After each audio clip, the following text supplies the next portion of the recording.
Anio alahady fasivy volana maritra 2024. Alahady voalohany amin'ny karimy.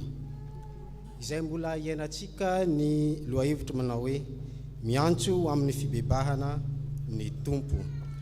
Ny sampatino hitarika ny fanompom-pivavahana amin'ity anio ity ataontsika ny era sambatra.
Aminareo ane fahasoavana sy ny fiadanana avy amin'Andriamanitra ray sy Jesosy Kristy tompontsika ho fiderahantsika an'Andriamanitra dia araka ovakitsika ny salamo. Salamo fahaenina ambin'ny folo ny andininy fahavalo ka hatramin'ny faharoa ambin'ny folo. Salamo fahaenina ambin'ny folo ny andininy fahavalo ka hatramin'ny faharoa ambin'ny folo. Rehefa hita izany dia araka ovakiny amin'ny anaran'ny tompo manao hoe misaoran'Andriamantsika firenena ary sandrato feo firehana azy izay mampitoetra ny fanahintsika amin'ny fiainana ka tsy mamela ny tongotsika angozogozo fa efa nizaha toetranay ianao Andriamanitra efa nanadio anay ianao tahaka ny fanadio volafotsy amin'ny efa mampiditra anay amin'ny fandrika ianao efa nanisy enta mavesatra teo ambalahana ianao efa nampandeha ny olona anantsika nandeha namaky ny afo sy ny rano izahay fa mitondra anay ny voaka tao amin'ny fitaliana ianao Amen. Iaraka ataontsika ny hira fa 1:7 ny 1 ka hatramin'ny 7.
Ry tompo rainay eo, tsara indrindra, ny dera sy laza natolotra ho anao, misaotra anao fa noho ny alehibe ny fitiavanao no nahatoy izao anay. Misaotra anao izahay ankehitriny no ny tombon'andro nomenao anay, mba hahafahanay miombom-bavaka eto. Tompo, tsy noho ny herinay, na ny tanjakainy no nahatoy izao anay, fa mbola noho ny herinao no miasa ato anatinay tsirairay avy. Ka arotsay aminay ry tompo ny fanahinao masina, mba hahafahanay hifantoka sy hibanjina anao tanteraka mandritra izao fotoam-pivavahana izao. Ireo namanay izay mbola mikasa ny hamonjy izao fotoana izao, dia ianao no hanafaingana ny dian'izy ireo ka ho toto soa matsara eto izy ireo. Sitrakay tompo ny anakambana izany vavaka izany amin'ilay vavaka tsara indrindra nampianarinao mpianatra ao fa izay manao hoe renao izay any an-danitra mamasinina ny anaranao ho tonga ny fanjakanao atao any sitraponao ety an-tany tahaka ny any an-danitra meanay an'io ny anona sahaza ho anay ary mamelany elikay tahaka namelanay izay meloka taminay ary aza mitondra anay amin'ny fakapanahy fa manafahanay amin'ny ratsy anao fanjakana sy ny hery ary voninahitra mandrakizay. Amen. Tonga amin'ny fankalazana ny ten'Andriamanitra isika, izany dia lohavany 10 minitra ny sekoly alahady sy ny tanora. Aoka hipetraka ny fiangonana.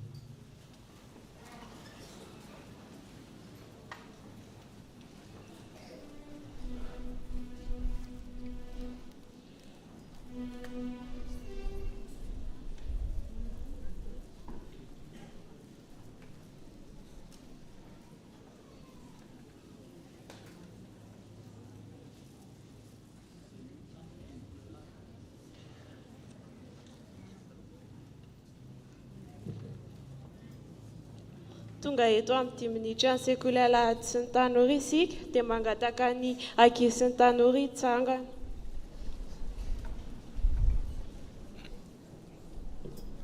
Dia mbola iaraka hivavaka isika.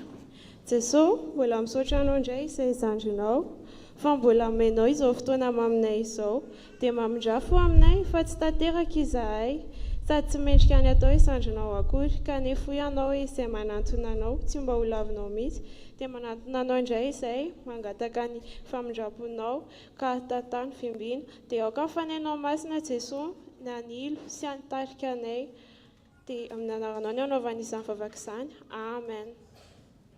Afaka mipetraka. Ny teny dia hitantsika ao amin'ny Matio, osokavantsika amin'ny baibolintsika ao amin'ny Matio 2:17. Matio 2:17.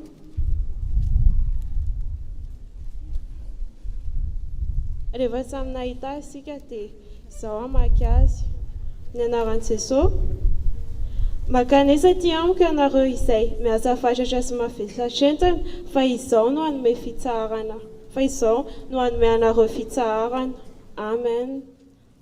Dia ny tantara kely nitondrantsika an'ilay izy. Olona roa mpandray anjara. Dia ny anankiray mitondra entana. Sady mibaby izy no mitondra tanana dia feno mavesatra izany. Dia nisy anankiray mba nanantona anazy hoe ao se ampiko fa mavesatra dia nanday izy. Zaka korseny entako izany nataony. Dia lasa izy nandeha dia mbola nanantona anazy ihany ilay anankiray hoe ao ampiko se fa mavesatra tsy zakany se io. Za nampy anseny za fa tsy hoe hakanetany se. Ao ampiko se. Dia mbola nanday ihany izy. Dia nangataka farany izy. Ao ampiko se ozy izy fa tsy zakany se io. Dia ny lalana ny zorony dia tsy mivaly intsony ilay nanampy azy. Kinanjo ozy izy nareo, adala kay ilay nitondra entana. Adala. Dia mba nalalana maly ihany izy tamin'ny voalohany hoe tsy zakako ny entako. Fa avy izy ny lalany zorony dia tsy niraharaha intsony ilay olona mba niantra mba te hanampy azy. Dia taperina hatreo ny tantara manoloana izany. Tsika eo anatrehan'izany misy fotoana tsika mitondra tena toy io adala io satria Jesosy efa miteny antsika hoe avy amevaniko se. Ao amin'io teny io izy hoe makanesa ty amiko Jesosy efa miantso hoe avy se ampiko. Tsy zakany se io entana io raha tsy miaraka amiko se. Satria amin'ny fiainantsika mandalo alahelo, atezerana, dia ireny mavesatra ao anatin'ny se ireny ilay entana babeny se sy fimbin'ny se ireny. Dia mety mandalo ady koa se. Dia se ilay miseho hoe zakako ny entako, vitako ty. dia efa tsisy hanampiana ntsony izay se vao matsapa hoe ohatr'izay handray an'ilay fanampiana avy amin'ny Jesosy ihany. Dia izy efa miantso, dia rehefa miantso izy dia raiso ilay fanampiana, satria hoy izy eo amin'io Matthieu 2:1-20 io hoe izao hanome fitsaharana nomeny an'se fa tsy sanatria hoe hanavesatra ny etan'se izy. Dia ho averintsika sokafana baibolintsika ao amin'ny Matthieu 2:1-20 dia hiaraka mamaky azy mafy isika. Amin'ny anaran'i Jesosy, mankanesa ty amiko ianareo rehetra izay miasa fatratra sy mavesatra entana, fa izao hanome anareo fitsaharana. Amen. Dia mbola iaraka hivavaka isika. Jesosy, misaotra anao izay fa mbola omenao izany teninao izany. Tsy nahatanteraka izany izay satria indraindray mbola mitondra tena toy iny adala iny. Indraindray mandatsy mandray fanampianao, mandatsy andray ilay tananao efa miantso anay hoe mankanesa ty amiko. Dia mamindrafo aminay, mamelany aloka dia mangataka ny tolotsaina avy amin'ny fanenao masina izahay mba hipaka tanteraka anatinay izany ka tsy andalondalo hiainanay andavanandro ary tsy ho toy ny adala io izay fa ahay andray anao, ahay hanamaivana satria ao aminao misy fitsaharana. Dia aminaranao Jesosy ny anaovana izany vavaka izany. Amen.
Iaraka mamaky izay ny teny soratra masina isika.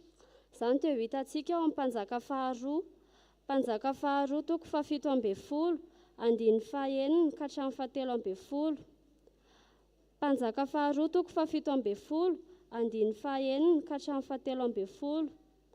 Rehefa hita izany dia ho vakiana amin'ny anaran'ny Tompo. Ary tamin'ny taona fahasivy nanjakan'ny Hosea no nafahan'ny mpanjakan'ny Asiria ny Samaria.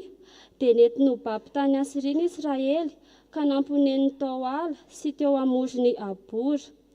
Dia nihon'ny Gozana izany ary teny amin'ny tanànany Mejana. Ary ny fahatongavan'izany dia noho ny nanotany zanak'Israely tamin'i Jehovah Andriamanina izay nitondra azy nivoaka avy tany amin'ny tany Egipta ho afaka tamin'ny tanan'ny Farao mpanjakan'ny Egipta.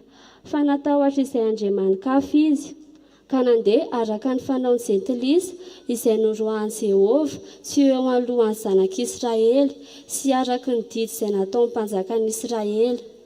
Ary ny zanak'Israely dia nanao teny sy marina hoety manakona an'i Jehovah Andriamanina ka nanao fitoerana avo teny amin'ny tanànany rehetra dia hatramin'ny tilikambony mpiambina ka hatramin'ny tanàna mimanda.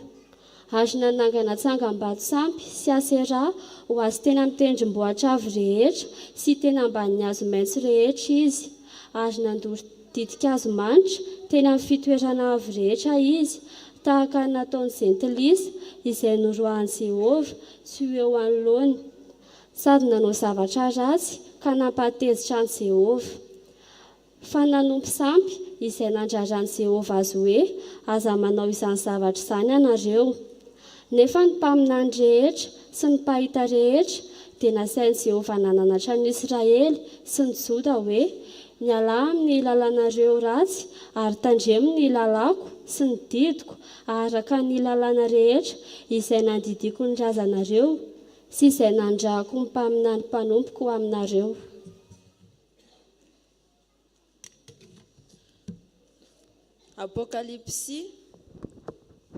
Apokalipsy toko fahatelo ny andiny voalohany ka hatramin'ny fahaenina. Apokalipsy toko fahatelo ny andiny voalohany ka hatramin'ny fahaenina. Rehefa hita dia ho vakiana amin'ny anaran'ny Tompo. Ary soraty ho amin'ny anjelin'ny fiangonana any Sardisy. Izao no lazain'ilay manana fanahy fito n'Andriamanitra sy ny kintana fito. Fantatro ny asanao fa manana anarana ho velona ianao, kanjo maty ihany.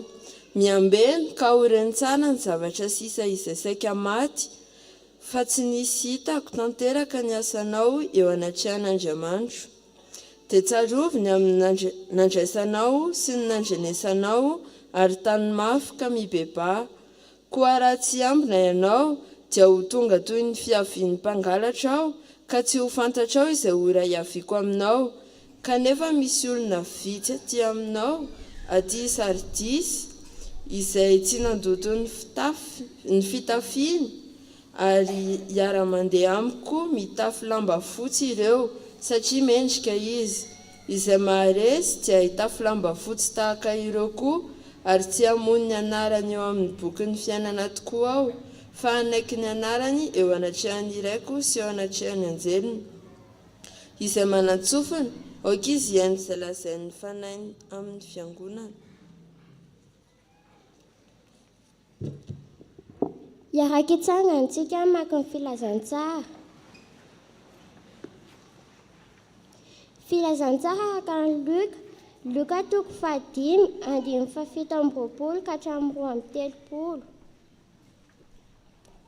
Luka toko fahadimy andiny fafito amby roapolo ka hatramin'ny roa amby telopolo.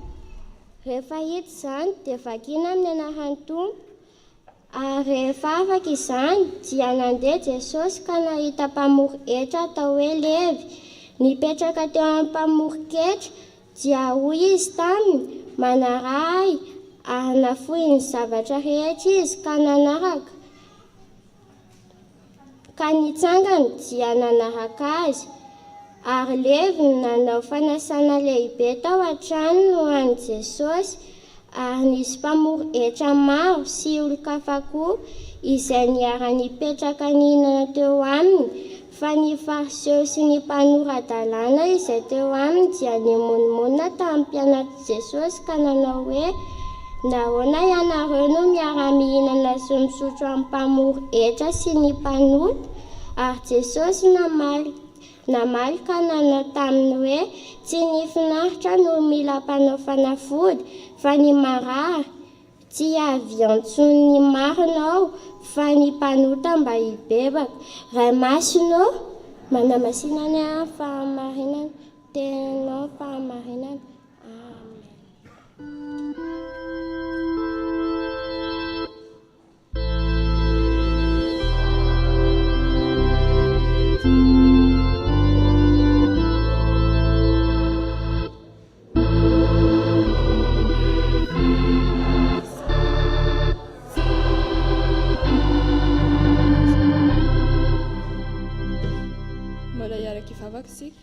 Ry Andriamanitra ranay eo mbola faly misaotra anao izahay ny amin'ny afaka namakinay ny teninao. Ankehitriny Tompo izany teninao izany raha ho toriana aminay dia aoka ny fanainao masina ny rotsaka aminay rehetra. Ianao no hiasa ao anatin'ny mpanomponao izay hitondra izany teny izany, ahafahany milaza aminay izay rehetra sitrakao ho heninay. Ary aoka izany fanainao masina izany Tompo no hiasa ao anatinay tsirairay avy ihany koa, ahafahanay mihaino sy mampiatra izany amin'ny fiainanay ka mahatadidy izany n'aiza n'aiza toerana misy anay. Amin'ny anaranao Jesosy Kristy no anaovanay izany vavaka izany. Amen.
o aminao ny fahasoavana mbany fiadanana Andriamanitra raintsika sy Jesosy Kristy tompontsika. Luka 5. I Luka dia tsy apôstôly izy, mpianatra Paoly izy, dokotera izy ary mpahay tantara izy. Ary ny fomba nanoratany azy araka ny Luka 2 dia nanao fanadihadiana izy, satria efa nisy nanoratra ny filazantsara dia mba hanoratra koa izy ka nanadiady tsara dia namotipototra izy dia nanoratra araka ny filaharana ny anatanareo ordre chronologique. Zay zany nanoratany Luka ny filazantsara manaraka natao hoe historiographie na historioscopie, zay fomba fanoratana amin'ny tantara. Hita amin'ny soratra ny Luka ny mahadokotera azy. Eto dia tantara ny antsona ny Matio na i Levi mpamory etra. Dia rehefa nantsony izy, nanaraka ny Jesosy izy, dia nanao fanasana tanatraminy ho an'ny olona maro, mpamory etra namany. Dia tezitra ny fariseo sy ny mpanoradalàna hoe le Jesosy nareo koa mba miantrano amin'ny olona mpanota, mitsofoka amin'ny olona tsy mendrika. Dia ny valiteny Jesosy no akatsika ny afatra. Ny 9:30 ovakitsika, ny 9:30 ovakitsika rehetra manao hoe ary Jesosy namalika no tamin'ny tsy ny finaritra no fa ny marary.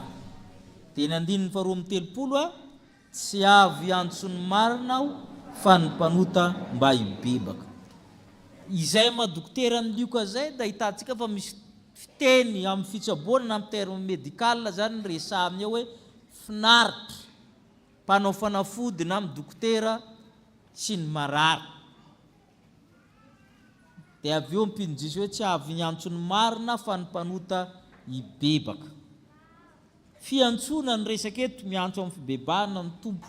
Ahoana nafantarina le olombo antso eto amin'ny alalan'ny olona atao hoe Matio no resahantsika. Ny zavatra voalohany zany ny olombo antso dia mahatsiaro tena ho mpanota. Mila mahatsiaro tena ianao fa mpanota. Zay ny dikany hoe tsy ny finaritra ny mila mpanao fanafody fa ny marary. Mahatsiaro marary ve ianao? Ny olona mpanota indrindra teo amin'ny fiarahamonina jiosy hors kategoria mihitsy dia ireto efatra ireto: ny mpamory etra, ny mpivarotena, ny jamba, ny boka. Re zany mitovy klasy zany reo. Re zany heverina fa mpanota indrindra. Ny mpamory etra moa zany tahaka ny inspecteur des impôts na douane na tahaka an'izany zany dia mamofopofona halatra. Ny ankehitriny aloha tsy fantatro na mamofopofona fa tamin'ny andron'i Jesosy dia re zany heverina fa tsy kombakomba amin'ny romanina, mampandoa ohatra na tsy mampandoa mihitsy ny tokony ampandoavina. Zay mahatonga azy ny klasian'ny olona zany ho faraglasiny teo amin'ny fiarahamonina. I Matio zany natony manaraka ny Jesosy na tsiary zay toerana misy azy zay, satria ny mpamory etra tsy arabain'ny olona. Ny boka zany 10 metatra miala olona anankiray dia tsy maintsy miteny hoe maloto na boka. Raha vao tsy zay izy dia azo torahana vaty, azo vonoina. Ka amin'ny olona ve mahatsapa. Dia i Jesosy miteny hoe tsy ny finaritra na ny salama ny mila dokotera na mpanao fanafody fa ny marary. Fa mifampitanina dia hoe mahatsiaro marary. Ianareo tsy mahatsiaro marary io tsy mila mankaty ho Jesosy. Na rehefa milaza tena ho marina io tsy mila mankaty fa za hitady an'ireo satria ireo mila ny zavatra tsy dia voavoan'ny malagasy dia ny manao bilan. Sa tsy marina zany. Mba tsy angany hoe ny tanan'izay mba mazoto manao isaky ny 9 taona tahaka an'izany. Satria ny teniny mandrakariva dia hoe tsy ilaina fa manjary hita le aretina. Ato amin'ity chapelle ty moa ka nisan'ny fiangonana betsika dokotera indrindra manantsika isatsapana. Sa tsy zay izy isatsapanao misy 2 misy 3 sy tahaka an'izany. Le olona zany hoe zay za ohatra anankiray hoe sy mety anao iso dia hita le aretina. Raha mbola mitsangana ny malagasy dia mbola salama izy zay. Satria zay. Eny niany zay ohatra ny metimety zany baboniko zany. Le lamosoka ne marary foana. Marary valahana sy ny sisa. Ny ohatra fahatelo ny kansera hita amin'ny ankamaroan'ny malagasy dia tsy mbola tsy première phase mihitsy.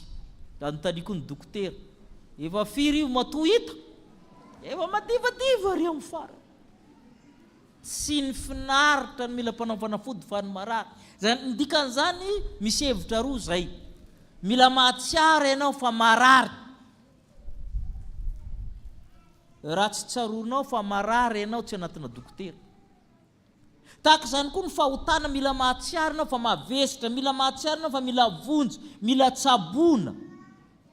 Fa tsy mandany andro manamary tena. Mila mahatsiaro ianao fa maloto tahaka ny boka. Zay ny dikan'io. Dia tonga Kristy tsabo anao. Izy le hoe mitondra naretintsika izy izy. Fa amin'ny olona zany tsy mahatsiaro fa manam-pahotana izy. Ary zay ny fahaboazan'ny olona amin'ny mpanjaka faharoa zay ny vakina teo. Mandraka efa lasa babo anareo Andriamanitra mbola tsy mahatsiaro marary ihany. Mbola manompo sampy ihany. Mbola miteniteny foana ihany. Za naniraka ny mpaminany hoe miala amin'ny lalan-dratsinareo izy tsy niala. Izy tsy niala. Ary zay ny manahirana. Hoy isika hoe zavatra telo no tsy tiantsika amin'ny fiarahamonina. Inona avy mola izy? Ataony olona hoe mamo ray mbola tsy mamo na mivembena. Ataony olona te atory ray dia ataony olona tsy mivavaky ray dia ampiana fahefitra ataony olona marary. Ny gasy tsy marary zany. Na tepatizina be ny fanafody koa moa lafo be sy ny sisa fa malaina manatina dokotera.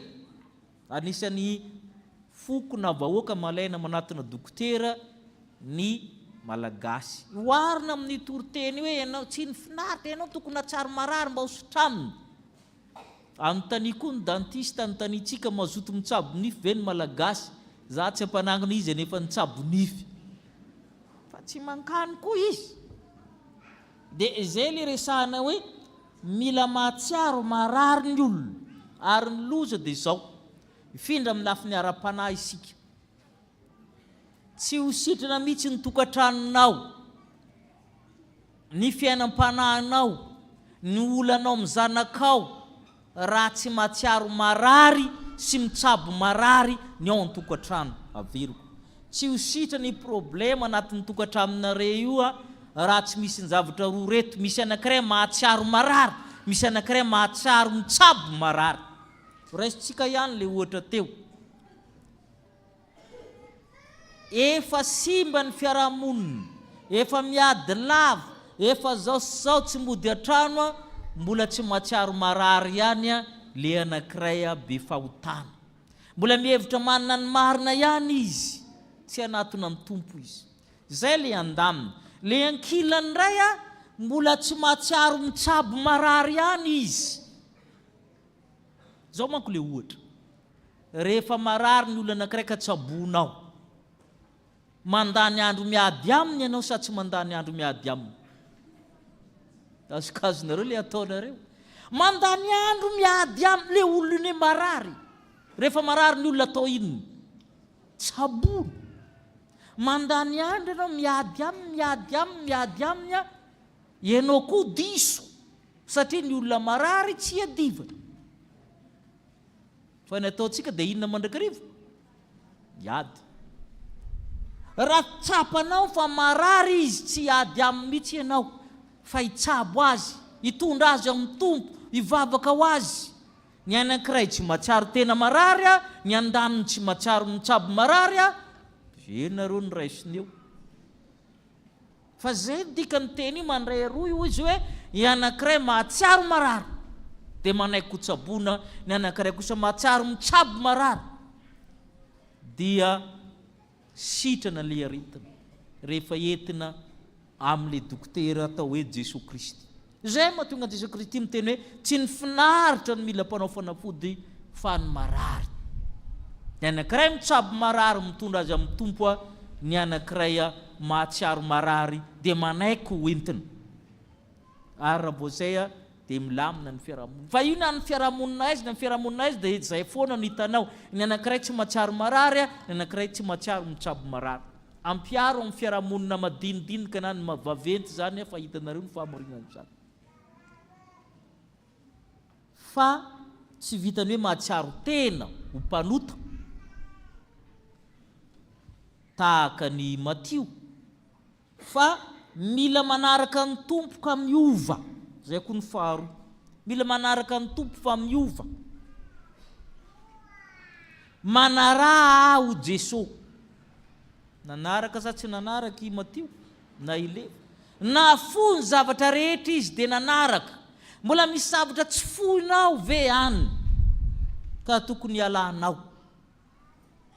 zay ny dikan'io na fo faratsinao ve ianao manatona an Jesosy araka n'le 10 minitra teo hoe mbola entiny aminy entana le adala ozy izy teo izay sary zay nataony Matio zany dia nanana fifaliana izy mbola niantsy olona hafa koa izy avy koa nareo fa iry misy dokotera mahay tsy faly ny fariseo sy ny mpanoradalàna inareo mitsofotsofokao ny mpitsabo koa manko miosina amin'ny olona tsabony resaka dokotera ihany zany tsy mety amin'ny dokotera le mitsingintsinginy le marary fa tsy maintsy mikasika an'le marary izy ary zay na tonga anjareo misy maro ny matin'ny Covid tamin'ny fotoan'andro fa tsy maintsy mikasika an'io izy ary zay ny tsy azon'ny fariseo Jean mpanao batisa manko tsy misotro tsy misakafo firy fa tantely sy valala raha zay ny zala fa misy démonie i Jesosy ndray misakafo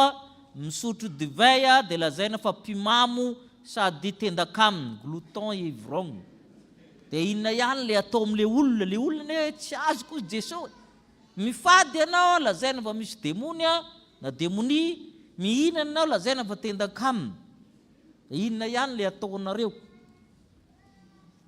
tsy avy antsony marina fa ny mpanota dia misy tohiny misy olona tena mahatsiaro fa mpanota marary fa rehefa andeha angona ianao dia inona le teneny aminao mivavao anay dia mijanona eo ihany izy amin'ny herintaona mbola zay ihany ny herinao amin'ny efataona mbola zay ihany ny herinao satria tsy misy le fikisahana tsy misy le fiovana tsy misy le fialana na fo ny zavatra rehetra ka nanaraka ny Jesosy inona ny mahatonga an'io ny azo fijaliana ny azo fijaliana manko manambara zavatra be dehibe fa ny ampahana anankiray dia izao rehefa maty teo Jesosy dia maty te koa ianao zay ny dikany batisa miara-maty amin'ny Kristy miara-levina amin'ny Kristy dia miara-mitsangana amin'ny Kristy ka rehefa mifantsika teo Kristy mifantsika teo koa ianao dia maty ka misy kristianina tsy mahay maty na malaina maty vonona ka hehe tsy mety maty darofana amin'ny lohany tsy maty foana tsatohana ny fony tsy maty foana ary rehefa tsy maty ianao tsy maty koa lay fahotanao mila mahay maty zany isika ny fetezanao faty no avelona anao fa ny fetezanao velona no ahafaty ianao mila mahay maty miaraka amin'ny Kristy amin'ny azo fijaliana dia ny ohatra faharoa koa zany mora kely rehefa maty teo ianao dia ny fantsika teo le fahotanao mandehandeha ihany isika mandehandeha ihany isika da miverina tampoka indray le zavatra efa fantsika teo nongotana nalaina indray ka tsy vitany hoe mahatsaro tenao mpanota ho Jesosy fa mila mibebaka na mila miova misy fikisahana io marary lasa sitrana mpanota lasa mibebaka lasa marina misy fikisahana tadiavina zany le izy ary zay nataony Matio teo hoe niala izy nanaraka ny Jesosy ny zavatra nafoiny mbola lasa mpitoro filazantsara koa izy niantso ny namany hoe andaotsika koa anatona ny tompo Apokalipsy 3 i Jesosy miteny fantatro ny asanao mila asa ny fibebahana fa io asanao io tsy mahavelona mananarina velona anao kanjo maty aoreno ny zavatra sisy saika maty misy zavatra efa potika eo aminao io aoreno amboary ny fiainanao fa tsy tanteraka ny asanao mahatsiarova ny fotoana teo aloha zay le hoe manenina, ianao ny raisiny, ianao nazoto be tamin'ny voalohany iny, tadidio iny, tany mafy, iny ny mety iny, zay le hoe miverina ao amin'ny tompo, zay le hoe miverina, convertir, retourner. Fa raha tsy miambina anao dia ho avy tahaka ny mpangalatra. Andriamanitra zany hafahafa, lefa vo ihany no asiny hoe ianao raha miambina ary izy tonga tampoka ny mpangalatra, sahirana ianao.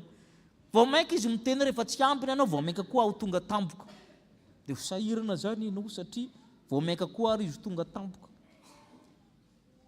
Dia izay le teneny hoe zay maharesy izy dia tapy lamba fotsy. Ka raha mitenitsika andron'ny karemy zao, mahatsiarova tena ho mpanota, ho marary, ary manaraha amin'ny tompoka miova. Aza manamary tena, fotoanan'ny fibebahana, fandiniha amin'ny tena, fifampiresahana, fiverenana zao. Resaho ny vadinao, resaho ny zanakao, resaho ny ray aman-dreninao. Aza mieritreritra hoe ianao ny tsy marary na tsy manota, fa tadiavo zay aretinao aminao, pitsiro, manatona amin'ny tompo, amin'ny zavatra rehetra. Aza mandrimandry manana inona moa izy ny malagasy moa? Manana aretina. Miandro ny hipoaka mafy be ve ianao, vao hifanatona ianareo, vao hifampiresaka. Fotoanan'izany ny karemy, manana 20 andro ianao, hifampiresahanareo moramora, amin'ny tanio izy, so misy zavatra tsy zakany. Ny mifanatona, ny samy kristianina, ny fianakaviana. Zay no atao amin'ny andron'ny karemy. Mifady ny ratsy, tsy ny sakafo ihany, fa aza manao kristianina mitandrina karemy, mitady tendan-kamina ny ratsy fanahy, ny sakafo tsy fadiana, ny ratsy koa tsy fadiana, dia inona ihany le karemy. Azo natao mifady hena, mifady rano, mifady amina, fa amin'ny tena lehibe indrindra dia mifady n'inona? Ny ratsy, ny fahotana. Miantso anao ny vanim-potoanan'ny karemy, hatsiarovantsika tena, hanatotantsika amin'ny tompo zay hanasitrana antsika amin'ny fahotantsika rehetra. Ny tompo ane tsy manary anao, ny tompo ane miteny aminao hoe marary tongava aty ianao, fa ianao indrindra ny ahatongavako aty hanasitrana anao, ka hahatonga anao hibebaka dia ho zanak'Andriamanitra. Amen.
miavaka sika riava ifona eo anatrehan'Andriamanitra manoloana ny fahotantsika ivavaka isika ende Tompo Andriamanitra rainay tsara indrindro manoloana ny antsonao izay tsy mitsara fa miantso anay mandrakariva dia indreto izahay mahatsiaro tena fa olona mpanota tsy mendrika na dia iantso ny anaranao akory azy manoloana ny fitiavanao lehibe ny antso-pitiavana Tompo dia miariary eo anatrehanao tokoa ny aretinay ny tsy fahatanterahanay rehetra indrisy Tompo fa malaky manamary teny izay manoloana ny teninao manoloana ny sitraponao ary tsy manaiky hoe marary izahay tsy manaiky ny fahotanay izahay fa mandeha araka ny sitraponay ihany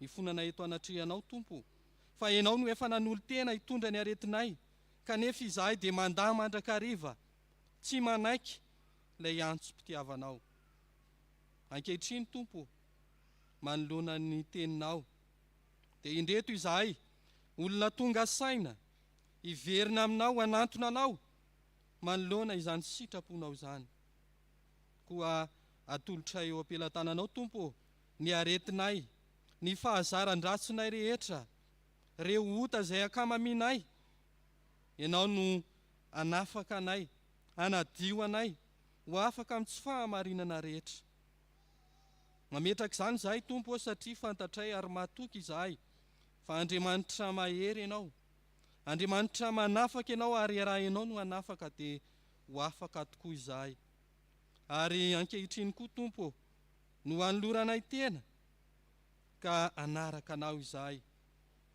manoloana izany antsonao izany dia indreto izahay miaiky ny fahotana eo anatrehanao vonona ny iova ka anaraka ny dianao indro izahay Tompo manaiky ahafoy ny zavatra rehetra ny tombontsoanay dia afonay izany fa aoka ny fahavelomanay dia ho amin'ny tombontsoanao Andriamanitra irery ihany ka ny asa izay ho tanterahanay Tompo dia ho voninahitry ny anaranao ibebahanay eto anatrehanao indrindra amin'izao karemy izao izay fotoana andinianay tena dia ampandeferinay Tompo ny filanay ny mombanay rehetra fa aoka ny mombanao Jesosy Kristy no hiariary ny mombanao Jesosy Kristy no iseho mba ho epistily velona tokoa inge izahay ho filazany tsara ho an'ny hafa ka ny fiovamponay ny fahatsiarovanay tena dia ahatonganay ihany koa hiantso ny hafa hitsabo ny maratra ka tsy ho anay ihany ny fanasitranana Tompo fa ho an'ny hafa ihany koa dia mahatoky izay Jesosy fa tia anay ianao ary amin'ny anaranao Kristy Tompo la efa tia anay hatray miandrandra ny fahatsiarovanay tena satria ianao efa namela ny eloko hatrany am-boalohany dia amin'ny anaranao Jesosy Kristy anaovanay izany vavaka izany amen.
firavana malala raiso ampifaliana sy amin'ny fanantenana eo ampitsanganana ny famelan-keloka zay omen'ny tompo atsika. Hoy ny tompo, izaho efa nandevina ny fahadosoanareo tahaka ny fandevina ny zavona, ary efa nandevina ny fahotanareo tahaka ny fandevina ny raona. Ko miverena amiko fa efa nanavitra anao aho, fa efa tonga ny zanak'olona hitady sy hamonjy ny very. Dia i Jesosy Kristy ilay marina, ary izy no avitra ho amin'ny fahotantsika. Ko amin'ny anaran'irery ihany no anambarana amintsika rehetra fa voavela ny elokitsika. Ko samia mideran'ny tompo manao hoe, sambatra ny olona izay voavelany eo, sy voasarona ny fahotana. Sambatra ny olona izay tsy sainy Jehovah eloka, ary tsy misy fitaka ny fanahiny. Amen.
Isika iombona amin'ny vavaka fangatahana.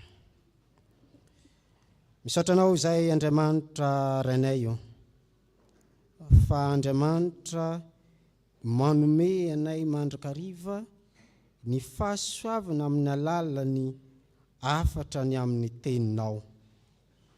Fa rehefa nandreny teninao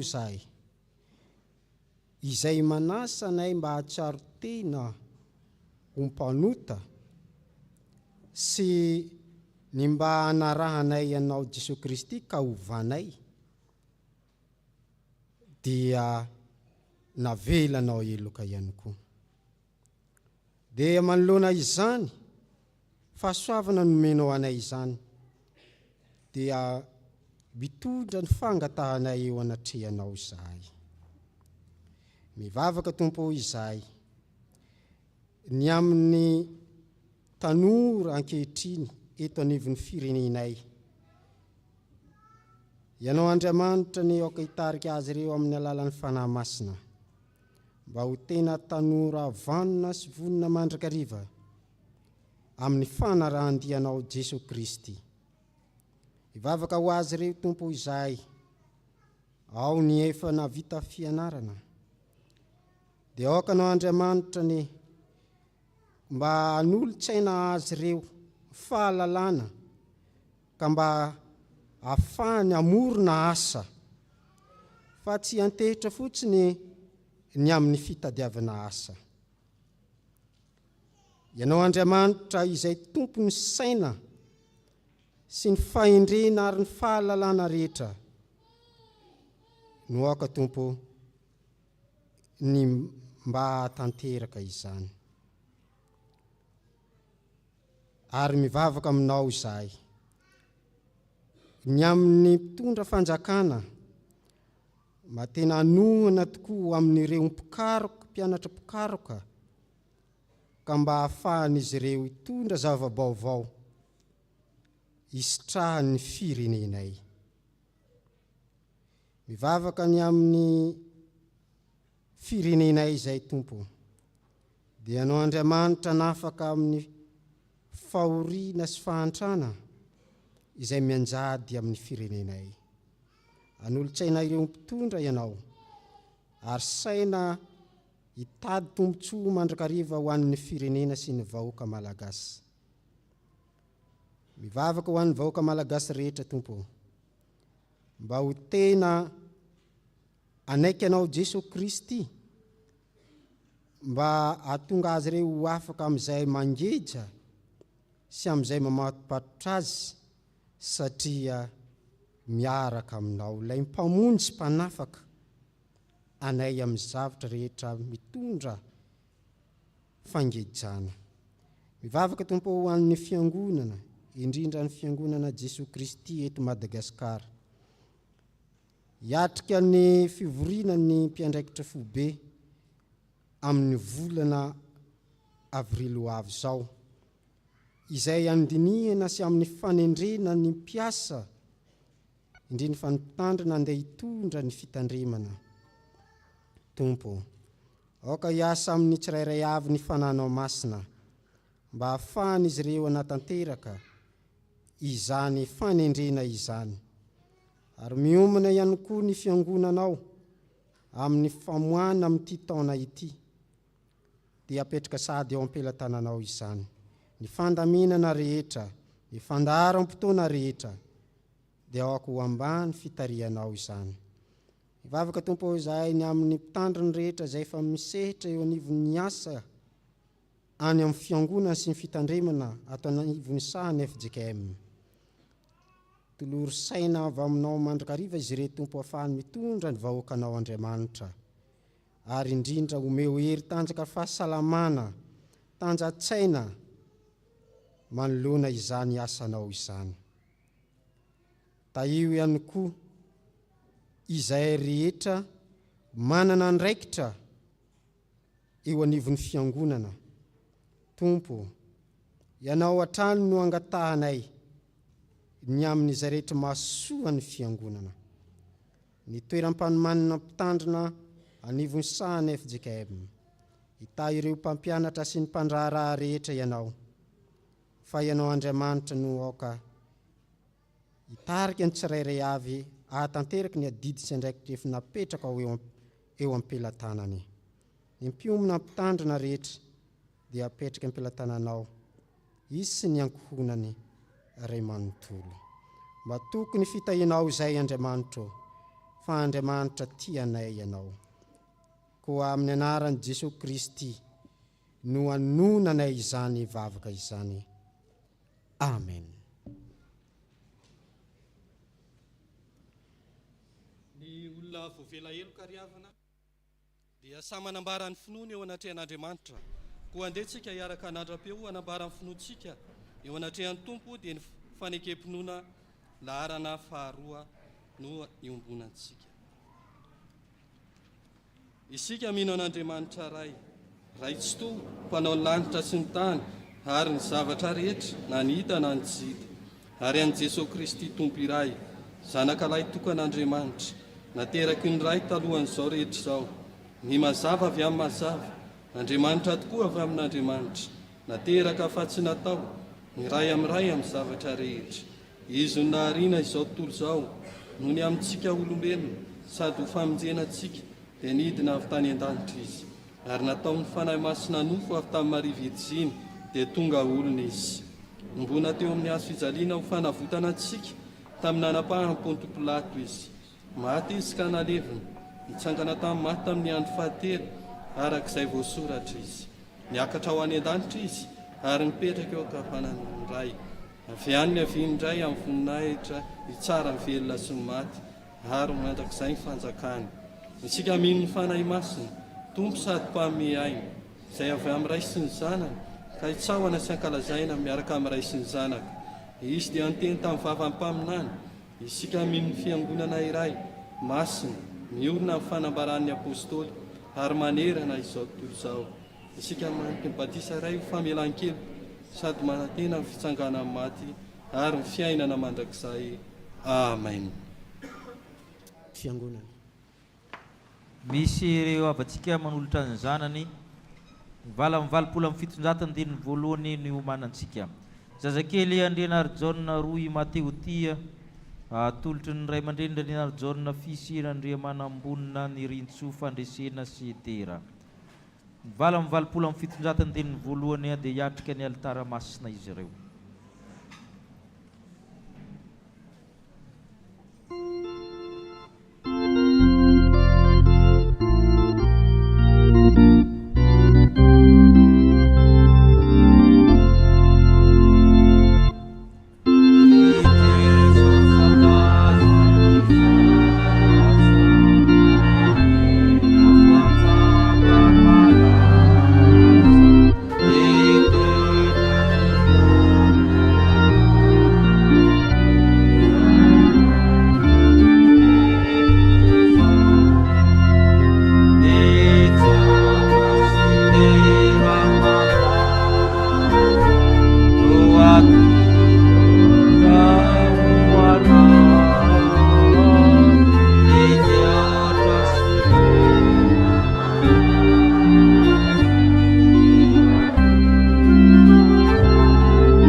Fifaliana ho an'ny fiangonana mandray anareo miaraka amin'ny ty zazakely ty misaotra an'Andriamanitra zay tompon'ny fahavelomana ary andray ny fampiresana avy amin'ny fiangonana amin'ny alalan'izao fanoran-jaza izao. Hoy soratra masina, fa ianao nampivoaka tao an-kibo, nankinina taminao hatrao am-boka, hatranankibon-dreniko dia Andriamanitra ianao. Ary efa tapitra ny andro fidiovana araka ilany Mosesy, dia nitondra azy niakatra tany Jerusalema izy mba ho atolotra ho amin'ny Tompo. Ko atolotra ho an'i Jehovah izy, eny amin'ny andro rehetra iainany dia voatolotra ho an'i Jehovah izy. Amen. Ivavaka isika. Misaotra anao izay tompoana amin'ny fanoloran'ny ray aman-dreny ny zanany entinatrehanao sy amin'ny fiangonana. Izany dia noho ny famindramponao tsy miova, taranaka amin'ny fandimby ekenao anatin'ny fanekenao. Vavolombelon'ny zany reto fianakaviana ka miopifaliana amin'ny fiangonana. Koa mianto aminao izay ray mpamorona, ianao no mampiditra ny zaza hiara-monina amin'ny fianakaviana, mampiditra azy koa amin'ny fiara-monina ara-piangonana amin'ny alalan'i Jesoa Kristy. Ianao no nampisan'ny fianakaviana no manampisa ny fiangonana ny firenena amin'ny alalan'izao zaza izao. Ka metezanao hitamin'ny ray aman-dreny amin'ny fikarakarana, hanome azy amin'ny fanolokoloana, amin'ny fanabeazana ny zaza. Atao fantatry ity zaza ty fa tokantrano misy Andriamanitra izany tokantrano izany, ka ho mifeny fitiavana, fiadanana, fanantenana, fifaliana ny vokatry ny fanahy. Toan'ny fanahy mazotoko izy ireo amin'ny fanabeazana, fanolorana azy amin'ny sakrameta maro samihafa amin'ny fotoana mamety izany. Tahiko ny fiangonana mba hitaiza zay rehetra nomenao mba ho zanana, ka ho tsinjovinao na mandeha na mitoetra na miditra na mivoaka. Ka ny herin'ny fiangonana avaozy mba hamoaka ny olombanina ho amin'ny firenena. Ka anao zay tompo na ny fosaina fanahy satria efa zanakao. Ka amin'ny anaran'i Jesoa Kristy no entinay mangataka. Amen. Miaraba anareo ny fiangonana men'Andriamanitra ny fara, ary ianareo koa ho tsofin'Andriamanitra rano alehibe zao zaza zao. Ento zao zaza zao ny tompo, tario tombo saina, itombo tena, androso fity amin'Andriamanitra sy ny olona, ary mananareo ny fanorana azy amin'ny sakrameta. Koa dia miaraba anareo aminaran'ny tompo izahay.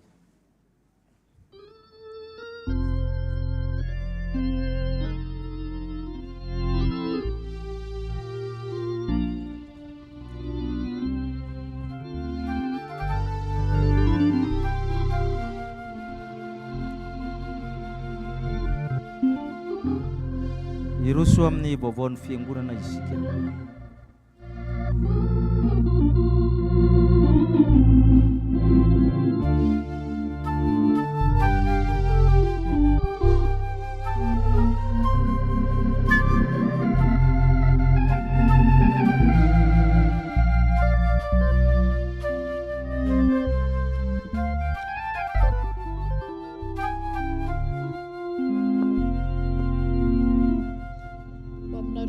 Kristy any amin'ny fiadanana.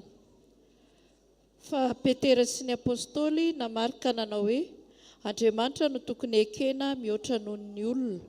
Izy nasandratra ny tanana ankavanan'Andriamanitra ho tompo sy mpamonjy, hanome fibebahana sy famelan-keloka ho an'ny Israely. Asan'ny apôstôly 5:7-20 sy 1:30. Toy izao indray vovovoray tamin'izao maraina izao. Anio ny fankasitrahana ny mpitandrina amin'ny zazara Andriambovonjy tahiny, koa andrakitra faharoa no atolontsika ho azy. Anio ihany koa farafisoratana anarana amin'ny fiofanany dekona sy ny loholona izay atao ny sabotsy 15 ny volana Martsa, izay atao any Manjakandriana manomboka amin'ny 9 ora maraina. Ny fiaingana eto am-piangonana dia amin'ny 9 ora maraina.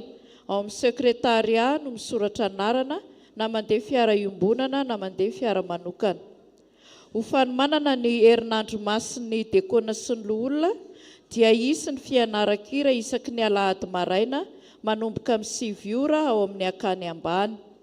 Anatanteraka famangina ny fiangonana rehefa vita izao fanompo-pivavahana izao amangany tonton Befrezis. Vaovao avy amin'ny sampana. Sampaty finaritra. Ho tontosaina anio hariva amin'ny rora sasany ny hetsika andriambavilanitra karakarain'ny vondrona mpanazava miaraka amin'ny rekobend, koa manasantsika hanotrona tahin'ny tompo.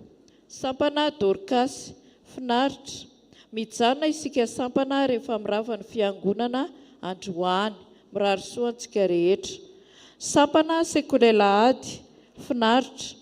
Ho tanterahana ny alahady 19 ny volana Martsa ho avy izao ny Assemblée Générale ny sampana, ka manasantsika ray aman-dren'ny mpianatra, ny komity, ny mpampianatra Sekolela-ady hanatrika izany amin'ny 7 ora maraina ao amin'ny akany Somempita.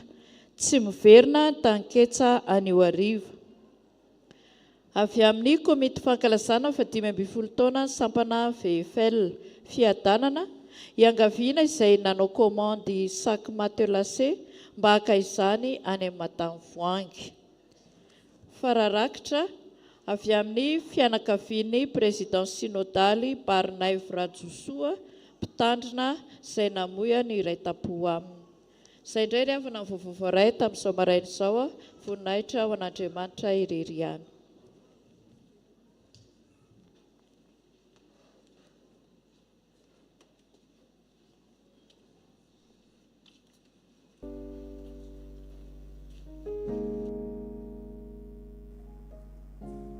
Misaotratsika ny amin'ny izay vaovao izao hoe ny faritany mpanazava amin'ny dalan'ny Vorokely dia manolotra fisaorana ny fiangonana tamin'ny fiara-miasa momba ny trano sy ny fivoriana. Araka ny hitantsika teo zany ny Sekolela-ady dia mihira alohan'ny vakiteny, ary ambony ny fipetrahan'ny Sekolela-ady ary ambony izy mipetraka, dia efa tsy mila tenenina tsony fa mihira alohan'ny vakiteny araka ny fangatahanareo zany alohan'ny 10 minitra zany. Dia mitsangana avy hatraminareo dia mihira vao mandeha ny 10 minitra. Dia ny sampana no mihira, sampana tompon'anjara mihira aorian'inona moa izy teo? Aorian'ny toroteny. Dia ho arahantsika izay fandaminana izay. Ireto avantsika reto dia mikasa n'olo-tena iray latabatra amin'ny tompo. Rehefa vakina amin'izao dia vakina koa hoe sampana aiza izy na sampana aiza no idirana. Zay koa zany fomba fiasa zany ataontsika. Dia hita hoe ny sampana raha tsisy mankany aminao isaky ny misy atokana dia mieritrerety ianao. Raha Andriambololona toky Mikaya Frankia amonjy ny sampana STK ny faniriany zany, hiakotra tiany lona izy. Raha Andriambololona tiavina Mikaela Sergio ao amin'ny sampana STK koa. Raha Andriambololona Liantsoa Mikaela Elodimo efa ao anatin'ny STK raha teo izy. Ireo zany izy ireo ny mikasa tokana amin'ny heriny ngatahana vavaka amintsika.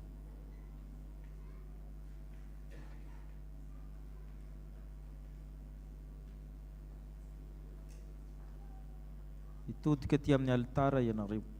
Misaoranao zay tompony amin'ny fahasoavanao zonay mangataka aminao ny anokananao azy reto mpanefana samin'ny tompo tsy mandidy zay fa mangataka satria ianao no mifidy ny olona iray latabatra aminao koa masiny izy ireo amin'ny fiomanana mbola misy ny dinika farany atao amin'izy ireo mba ho tanteraka ny fikasaminy ka na ny ray aman-dreny na zay fiangonana dia ho manam-panahy fa misy mpiray latabatra aminao vaovao raha sitrakao ka omeo fahasalamana ery sy tanjaka izy ireo omena ny fanahy masina trany mba hitoetra ao aminy azony miray latabatra aminao mandeha vehivavy lehibe lehilahy lehibe mahatratra ny ohatran'ny finoana noho ny anaran'i Kristy le efa niantso anay amen.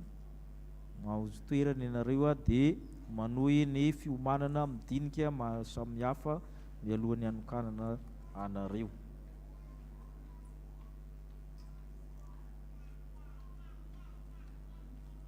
Iroso amin'ny rakitra isika aorian'ny rakitra zany dia miditra amin'ny fankasitrahana ny pastera tahina isika dia kona andamina antsika amin'izany rakitra izany.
aorian'ny fanorona ny rakitra dia misy fotoana kely anomanina an'ilay rakitra faharoa, dia raha misy sampana afaka mihira dia mihira, raha tsy misy dia nareo mpitendry zava-maneno no anao antirakitra kely.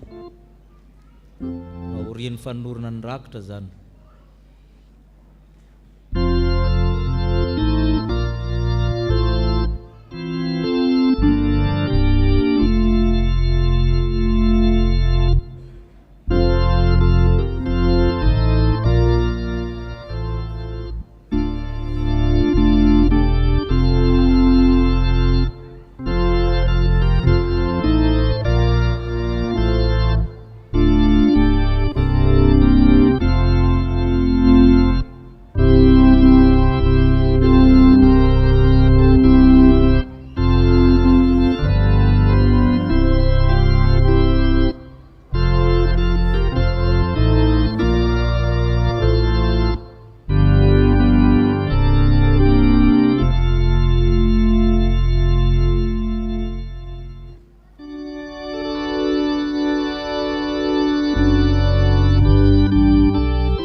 Petraka isika hiandry ny fandaminana raha misy hira na zava-maneno dia mampiomana ny mpifoloan'ny fiangonana koa amin'ny fandraisam-pitenenana rehefa avy eo.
Mangataka ny pastera Taina Vady hiatrika ny alitara masina. Araka ny fantatsika eo izy mivady dia samy mpitandrina. Todika aty ianareo.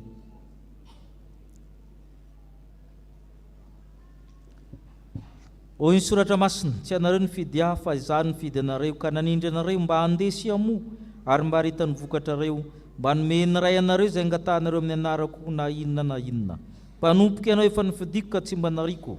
Aza matahotra fa momba anao aho, aza merikerika foana fa izaho Andriamanitra aho.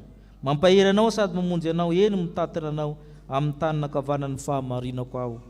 Amen. Zany teny zany natotry ny fiangonanareo amin'ny tanareo ny adidy rehetra, na amin'ny famaranana ny fianarana na amin'ny famonjena ny toerana izay andrasina ondrin'Andriamanitra izay efa tsy ho ela amin'ny volana Jolay izao. hitsangana isika fiangonana ivavaka. Misaotra anao zay tompo ny amin'ny fahasoavanao ny arahanay tamin'ny pastera tahina mivady amin'ny fotoana lavalava izay, nizara taminay zay mahasoa ary zay koa nanolotra zay avy aminay. Koa raha andeha izy ireo ianao Andriamanitra hitatana amin'ny zavatra rehetra, fa nirasera eo ihany zay satria tsy mandeha lavitra kory izy ireo. Omany amin'ny famoahana, omamy ny toerana andehanana ary omany ny fikarakarana rehetra zao volana vitsivitsy zao. Koa mankasitraka azy ny fiangonana ankehitriny, tsy izay ihany no mankasitraka fa ianao Andriamanitra dia mankasitraka. Dia misaotra anao zay tompo noho amin'ny fananany azy ireo, ka amin'ny anaran'i Kristy irery ihany nandratanay vavaka. Amen. Todika anao fiangonana ireo dia mangataka ny filohan'ny fiangonana indray fitenenana, misy zavatra ho atolotra koa zany hipetraka ny fiangonana.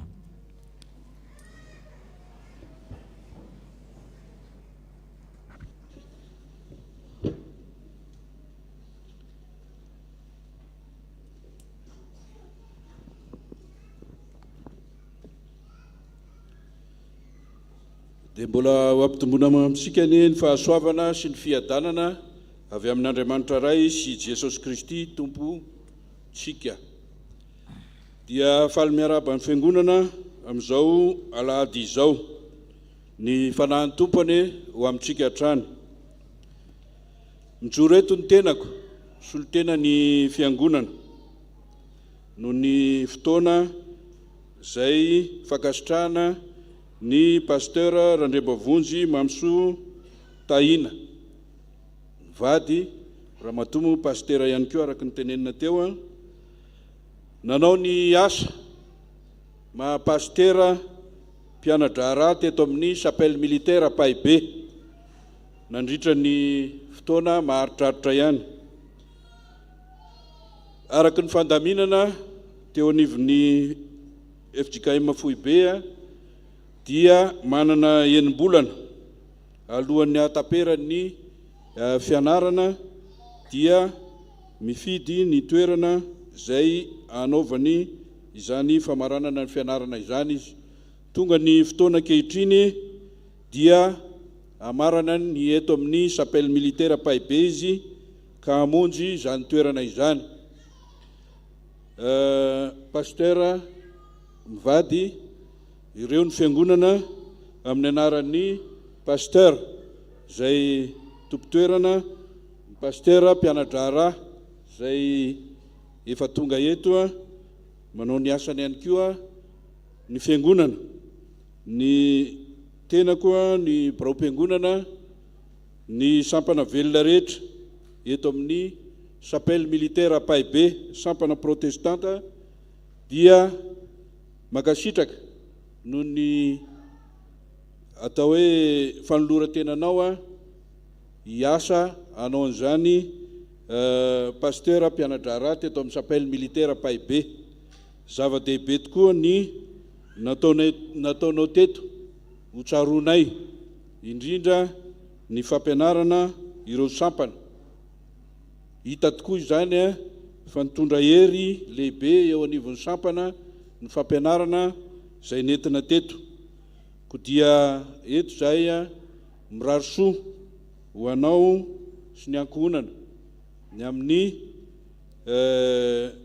famaranana ny fianarana ary ahavita somatsara izany fianarana mahampitandrina izany dia iaona amin'ny fiangonana indray amin'ny volana Jolay izy iny ny famoahana.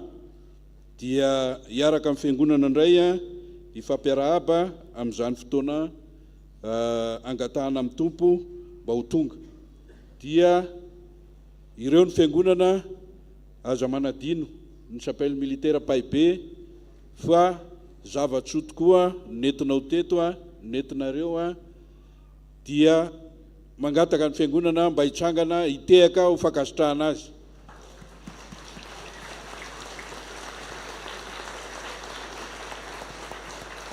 Saotra indrindra tompo mahazaho toerana atao hoe anao veloma tsy ho mandrakizay sanatry ny vava fa veloma mbola iaona ny tompany ho aminareo hatrany. Dia mangataka an'ireo Filombonahitra ny birao ny fiangonana ny soliteny iray isa-tsapana ny ray tanana azy ireo miaraka amin'ny mpitandrina mba ambady avy a eo koa no anolorana ny vatsy ho azy ireo.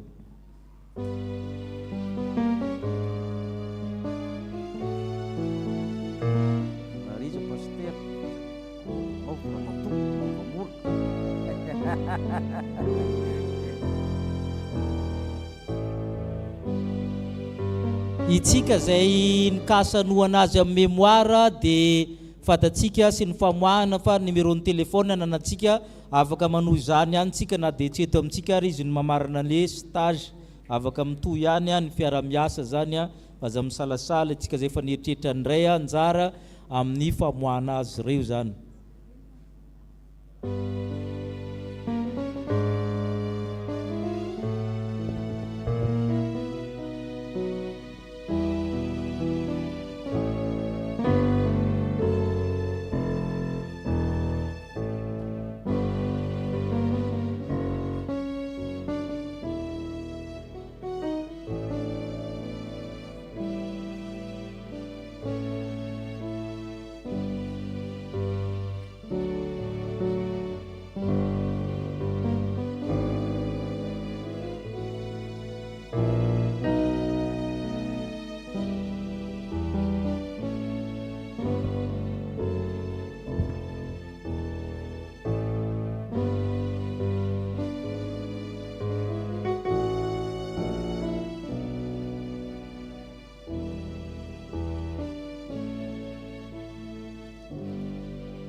Andray fitenenina fo izy avy eo dia izy no nanolotra ny sodrano amintsika.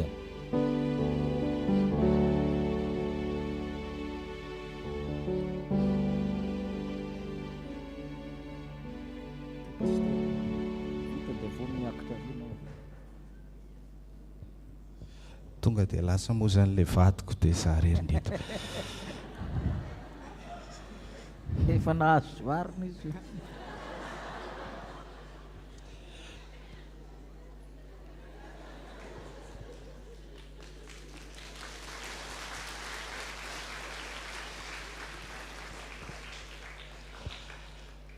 Falameram-banareo amin'ny anaran'i Jesosy Kristy ilay lohan'ny fiangonana. Voalohan-teninay dia misaotra an'Andriamanitra lehibe izahay tamin'ny tantanana ny fiainanay.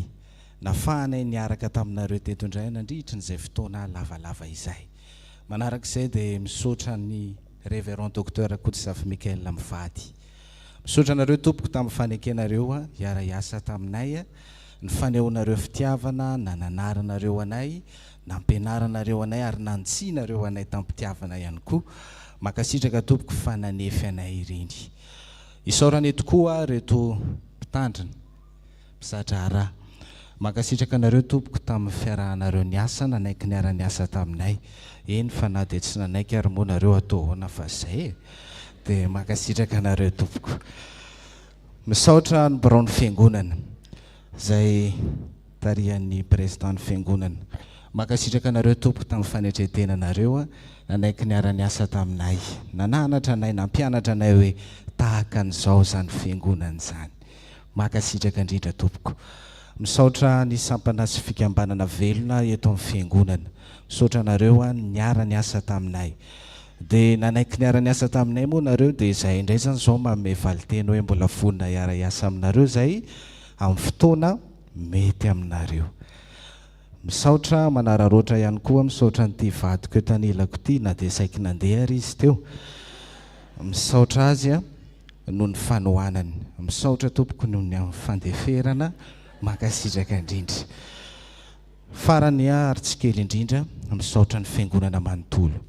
Makasitraka anareo tompoko tamin'ny fitiavana nasehonareo anay ary misaotra tamin'ilay arona teo tsy hoe vatsinjo iny akory fa vatso-pitiavana satria nasehonareo tamin'ny asa ny fitiavanareo anay. Dia ho an'Andriamanitra irery ny voninahitra. Misaotra indrindra tompoko.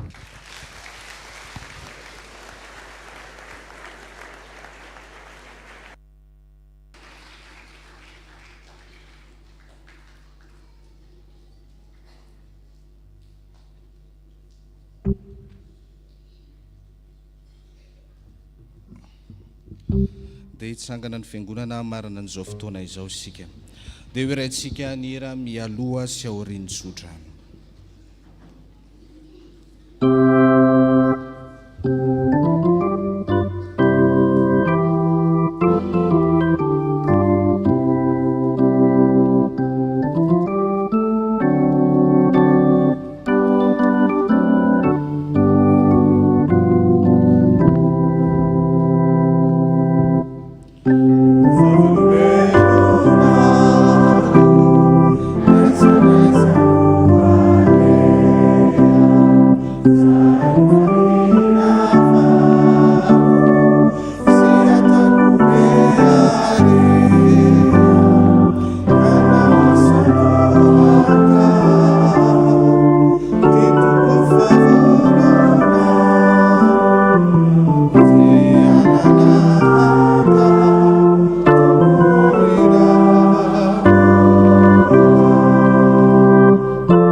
Finoana riavana ny tsiodrano izay atolotra anareo amin'ny anaran'ny tompo fa ho tanteraka aminareo izany.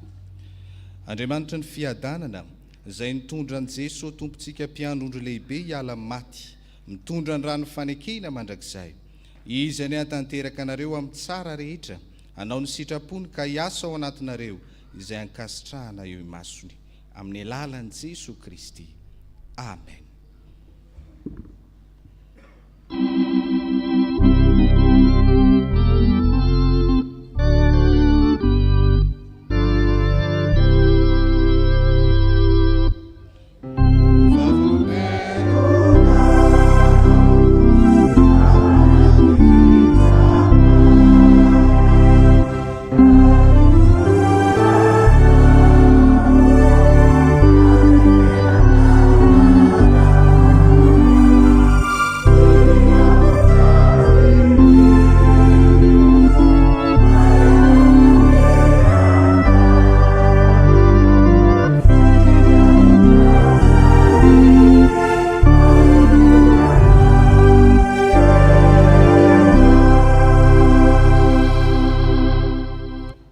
Petraka ny fiangonana ivavaka mangina.